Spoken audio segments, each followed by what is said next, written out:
Well, good morning, happy holidays. Welcome to another Wine Steward video. It's been a little bit of time since we've put one of these out because there's been a lot going on, a lot of events, and some nice business has been coming our way. So we've been distracted by that, but we would like to reach out to you once again in video form, say happy holidays once again, and work on a dilemma. The dilemma has to do with these two glasses, these two glass shapes in front of us. So this Sunday, we are having our sparkling wine, champagne and sparkling wine friends one event, please. We are going to be showing a good 7 or 8 different champagnes and another 5 or so sparkling wines from elsewhere. It'll be nothing but bubbly that early evening, late afternoon. And it is in fact sold out, so I'm sorry about that for those who were not able to attend or get in. But in the meantime, I am working on this dilemma of which glass to provide our attendees with. As you can see, this is an unconventional glass with respect to drinking sparkling wine, and this is a bit more conventional. This I think we call a tulip.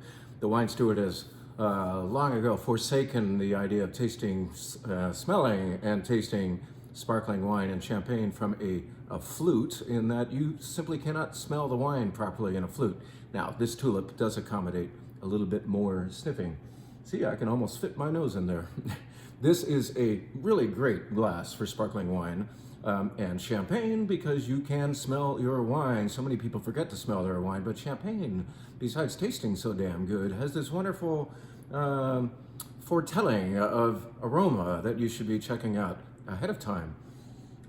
Smells pretty darn good. Well, what happens when we use this unconventional glass, when my whole nose fits into this?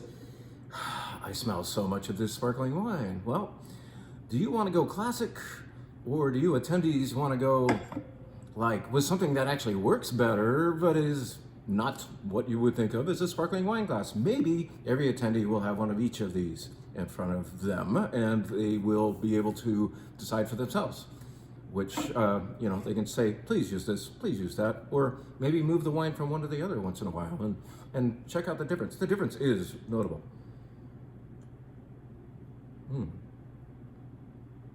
It always also puts it onto the palate. It delivers it to a different place of the tongue. I like that too. Let's make sure though. You could go either way as far as how it goes to the mouth, but the nose, big time. Big improvement here. So I think that's what I'm going to do though. I know many people attending will expect to see this kind of glass. So you'll get one of each. How about that?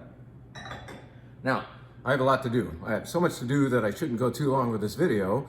There are wine club notes to be written. Yes, the wine club wines as of later today will all be here. All of the December wines will be ready to pick up. Don't come in right now. We still anticipate a couple more deliveries of this and that in order to get all 14 or 15 of those wines here. So, in the meantime, let's just say I have to write some wine club notes for you, don't I? You lovely members who actually want to know more about what we're providing, do read the notes, and I'm grateful for that. That has to be done. What else has to be done? Well, we want to create a PowerPoint for this Sunday's Sparkling Wine and Champagne event. That's going to take some work. And another thing I've got to do that I get to do, I don't have to do, I get to do this once a year. I publish a list. I should say we. It's not just me, but I'll be the one pounding the keyboard in order to describe to you who like to read about wine and wines that we have found for you, describe to you the best, let's say 20 or 25 or 30 wines of the year of 2024. This is kind of like our top 100 list, a la what the Wine Spectator and other wine publications do, except the difference is we're going to tell you about really good stuff that you can walk right in and ask for, and we can provide to you. So why don't we actually, since that list is not written yet, just to tantalize a little bit, let's talk about some really, really distinctively great wines for 2024. Some of these arriving only this week. Now, since we're kind of on the subject of champagne, we'll start with one of these. This is a new one for us. This is something that you frequenters of the Wine Steward have never seen on our shelf until maybe in the last 2 or 3 weeks. But what a beautiful find this is. This is Denis Charpentier Blanc de Noir. Blanc de Noir means it is made entirely of red grapes. And whereas there are a few other red grapes in Champagne, really the primary ones are Pinot Meunier and Pinot Noir. This, in fact, is 100% Pinot Noir. Do you think it's going to be rosé in color? No, it's not. It's actually blanc, but it's a blanc de noir, meaning a white champagne made with red grapes. And Denis Charpentier, it prices under $50, so it represents good value per this kind of luxury wine type. And it delivers a lot of beautiful mouthfeel. This is going to make a lot of people happy per price and per what you're getting for the price. QPR, we call that, at the upcoming events. And in the meantime, the rest of you know about it. Okay, Denis Charpentier, certainly one of the greatest wines of 2024 per value, per distinctiveness, per the fact that we don't see Blanc de Noir as often as we see Blanc de Blanc. So it's kind of not unique necessarily, but a little more rare to see this beautiful type of wine. And it is beautiful stuff. Denis Charpentier or Charpentier, something like that. Now let's take you to Italy. How about that? Italy. The other night we showed this at our walk around event, and I was very gratified to see people actually ordering $150, $140 Brunello di Montalcino. Certainly, Brunello di Montalcino is never inexpensive, but this one was kind of like upper crust, and yet people responded by saying, 1 bottle please, 6 bottles please. And Fuligni, another new discovery, 2019 Fuligni. 19 is a beautiful vintage for Tuscany. You could throw darts at red wines from that vintage in Tuscany and virtually successfully strike a good bottle each time. But this is up a notch. Mouthfeel, seductive nose, 100% Sangiovese. It has to be by local wine law. If you were to add Cabernet to it, you might make a bigger, darker wine, but you would no longer be able to call it Brunello di Montalcino. You'd have to just nickname it a Super Tuscan, if you will.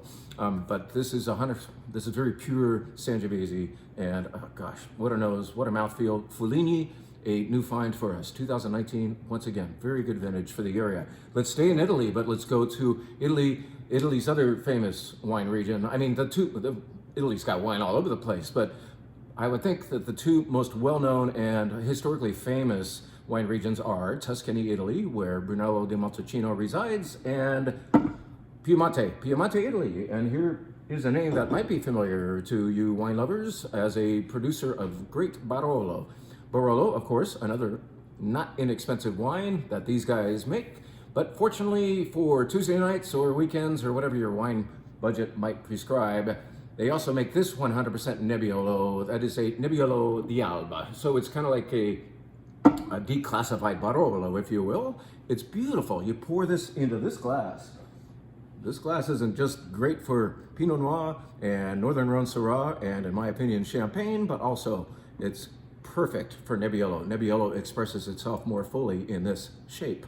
And I invite you to enjoy this under $30 Nebbiolo di Alba, which I call one of the great wines of 2024 per its value, per its great name, and greatness rolls downhill from his Barolo into this beautiful wine. So check it out, a nice Nebbiolo. Great with ossobuco, great with short ribs, braised short ribs, those kinds of things that you're probably feeling like eating right now based on the beautiful wet weather we're finally having. I love it.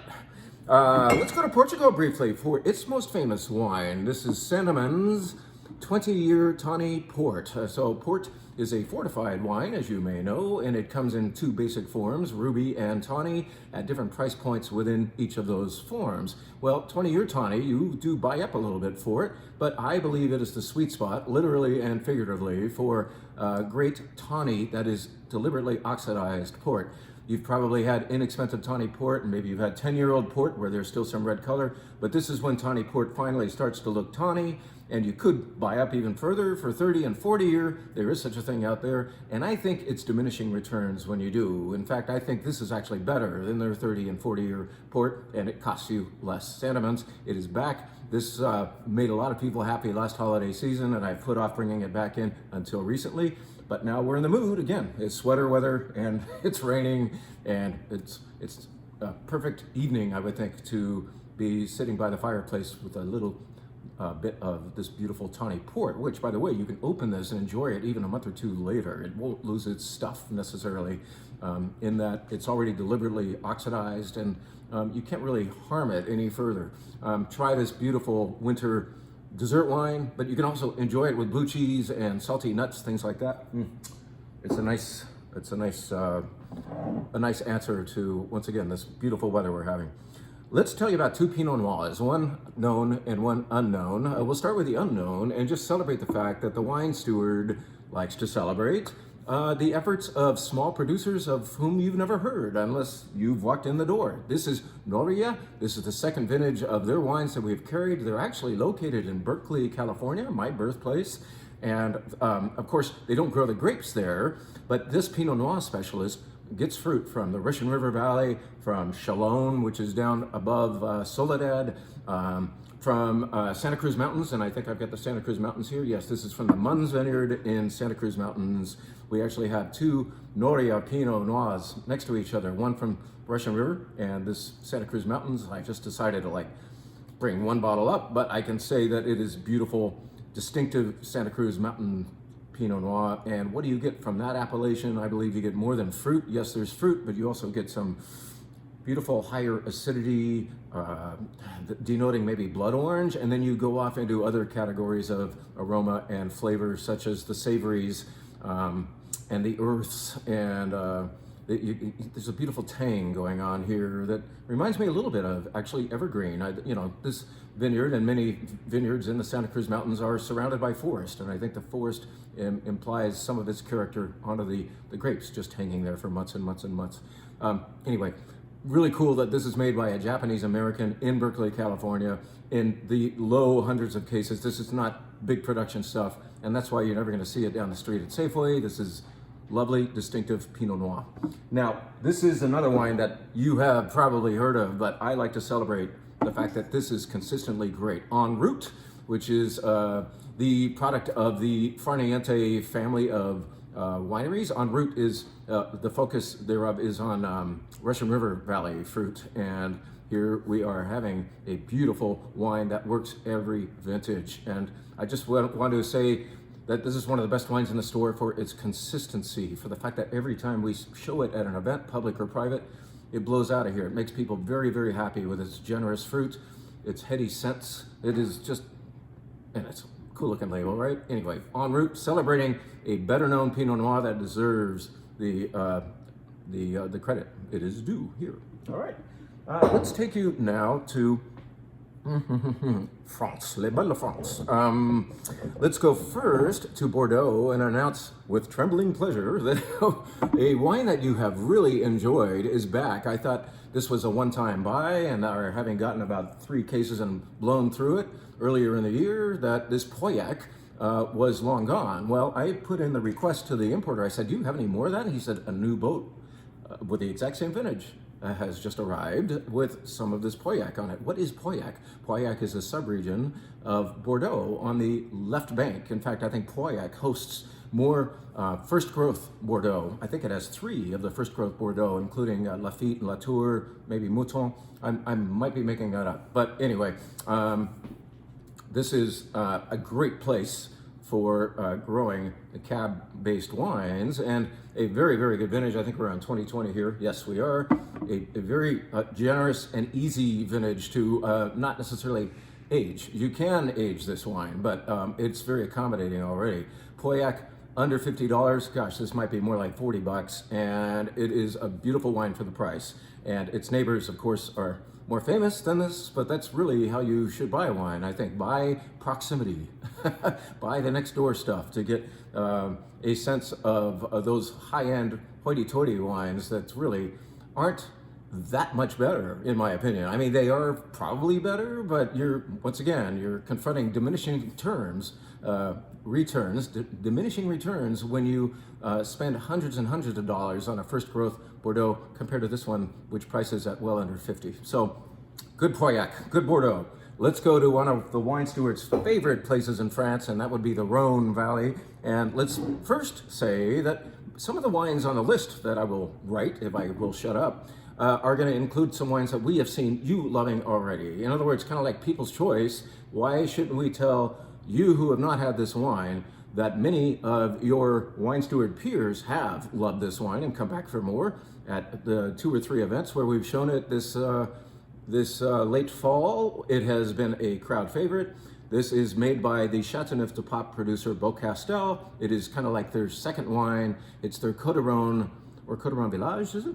Maybe it's just Coteron. It doesn't really matter. This is great wine. This is called Coudelet de Beaucastel. It's Grenache with a nice dollop of Mourvedre in there. And I'm just once again saying, if your wine steward peers have been loving this wine, then you, who do not know about it yet, deserve to know about it. So I think for about $40 and 10% off of that with your wine club discount, this is sensuous and elegant red wine from the Rhone Valley of France, the home of what? Châteauneuf-du-Pape. Let's go there. So this is grown really across the street from Châteauneuf-du-Pape. This is in Châteauneuf-du-Pape by a different producer. This is Sage, and Sage is new to us. In fact, it's so new that we didn't even know it when we were putting on this year's Châteauneuf-du-Pape event. This came in a glass to me only 1 week later, and this beautiful Grenache-based red wine ended up on the shelf, even though we already had plenty of its kind down there already. Sage, in fact, we have two from Sage. We've got the one that I've already written about in our newsletter, and this is its big brother, you could say, and yet it's deliciously ready to drink. It sounds young as a 2022 vintage, but it is lovely. That Grenache charm, just it's oozing charm, let's just say that. Check this out, easily one of our favorite wines of 2024. Let's just tell you about two more, okay? And then I'll go start writing. Let's tell you that we are still into value wines as well. In the bang for the buck section, you will find this wine, which is not profound. It is not big. There's a lot of things it is not, but what it is it is inexpensive and it is super friendly. This is a blend of Cabernet Sauvignon and another grape that they grow here in Spain called Bobal. Bobal has historically been known as kind of a workhorse grape. Maybe in the past, some would even demean it as a trash grape. But in this fermentation form, they've made a friendly, fruit-forward, easy-to-drink bistro style, like medium-bodied, not too heavy red wine. That's just friendly. Anything wrong with that? A great wine. Great for price, great for value. Anyway, let's tell you about one more. Another wine that doesn't break the bank. This is our best-selling Cabernet Sauvignon down there. We've been selling it for about 5 vintages now, and for the low 20s, you can achieve a single vineyard Napa Valley Cabernet called Romeo. It used to be called Sempervive, and it still has those two names on there somewhere. But anyway, you know this label. You who have been haunting our Cabernet section for years upon years. We're just saying that this is back in stock. It is still great. It is easily the best value in Napa Valley Cabernet we can show you. Once again, a single vineyard up in Calistoga, and it's just good. It's really good. And it's our job to show you good at all these different levels, all these different types. There will be plenty more on that list. Be looking out for it. Wine Club members, don't forget your wines are almost here. If you were to come in later today, I'll bet we'll have your wine for you. We want to thank you, everybody, for all you've been doing with us. Thank you for attending the events and making them, keeping us in business based on the sales of those events. And here comes champagne. And just that little dilemma. This glass or this glass? Why not both? Happy holidays.